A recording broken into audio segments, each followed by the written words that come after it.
the Eminent Speaker booth, and we have the distinct pleasure of talking with Mark Kroos. He is Guitar Player Magazine's 2011 Guitar Superstar Competition champion, an international contest that was open to everybody.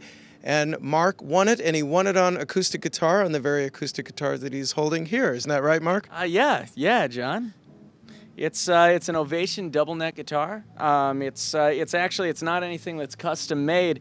It's a standard model. It's designed to be a 12-string neck up here, 6-string neck down here, and you play it like you're supposed to play it is a 12-string, and then you switch to the 6-string the way you play a double neck guitar usually. But I have them both set up as 6-string guitar necks, and it's just so I have two identical guitar necks, and I play them at the same time, one with one hand and one with the other. And of course, you play not conventionally, but you do the overhanded tapping, similar to the way Stanley Jordan and Preston Reed and some others play. Yeah. I mean, those guys are absolutely fantastic. My biggest influence in this style has been Michael Hedges, of course. The late Michael Hedges, he was absolutely incredible. And but yeah, it's pretty much all tapping, not a whole lot of picking or anything. So here's an interesting question. You won a guitar players contest that is a lot about electric guitarists, a lot of them shredders. How did you feel going into that competition, knowing that you were not only playing acoustic, but a very unorthodox acoustic style? Oh, absolutely terrified. No, I mean, the other guys that played, they were all really awesome, and I think that any of them, really deserved to win as much as I did. I mean, really, like some of them. I mean, the fellow who took second place, Frederick Holland. I mean, he played so incredibly well. I mean, I was like, yeah, I don't really. It was incredible. I think what I had going for me, though, is that I had something that was so different from everybody else, So, but it was a real blessing, that competition and everything. And I think it's really helped all of us that competed out a lot. There's been a lot of good stuff that's come from it. Yeah, I think it's a good contest. I think it's respected. I know that they have, for example, a respected panel of judges, some of whom are known. Yeah, Muriel Anderson, and she is one of my all-time favorite guitar players, and I know you know Muriel, John. But and Reeves Gabrels and Carl Verheyen as well. And it was cool. It was cool at the competition to see Reeves and Carl went up and did a number together. It was cool to see them play together. Right. Now, when you started out, did you start out playing conventional fingerstyle or flat picking? Did you learn out of the Mel Bay book? What? I mean, I started out by playing punk rock, and to be honest, what I still listen to today is punk rock. I mean, don't get me wrong, I love, other acoustic guitarists and everything. Tommy Emmanuel, is one of my favorite guitarists. I had the opportunity to play with Phil Keggy about a month ago in Bradford, Pennsylvania. That was amazing as well. I love acoustic guitarists, but what I really go after is the punk rock. That's what I put on my iPod and everything. And technically, how do you approach the tapping guitar? I mean, and especially first in general, and then how do you split it up to two necks? Well, it all depends on the song. There are certain songs where I treat, and in some cases, certain parts of songs where I treat it as one instrument versus two different instruments. I'm trying to sort of get more into doing everything as two different instruments, and I can kind of show you what I mean as long as I'm still plugged in and everything here. But for example, in the piece that I was just playing, if I'm going like this here,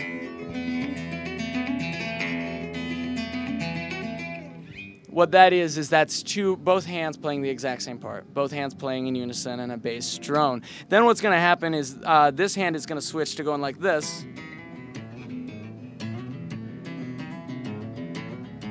And together it's...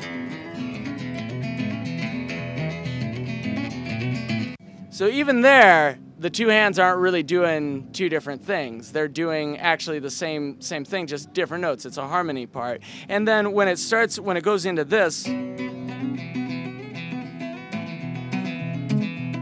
that little thing there, that I'm really treating this all as just one instrument. That's a technique that I like to call cascading, where it's kind of like if you were to drum like an eighth note pattern on your leg like that and try to take away the right hand, it'd be really hard to do the left hand, right? It's kind of one of those things where the left hand can't play its part without the right hand and vice versa. It's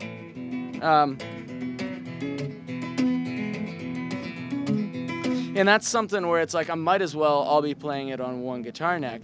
Now, I mean, I'm starting to, and I have done some other things. I've got this one tune called Speed Limit Enforced by Aircraft, and it's currently it's a ridiculous title. If you go out to Virginia, you see these signs. They say Speed Limit Enforced by Aircraft. So when I moved out there, I was like, what? Got to call a song that. So, and that's a tune. I won't play it right now because it's in a different tuning. It's an open D and no capos and. But it's really something where I'm doing two totally different things at the same time. And that's the stuff that's taken me a lot of practice. I mean, hours and hours of practice. I'm working on this tune that's going to be on my new album. The song is I haven't played it at all today, but it's the hardest thing I've ever tried to play. And the left hand is going to go like this. And the right hand's going to go like this.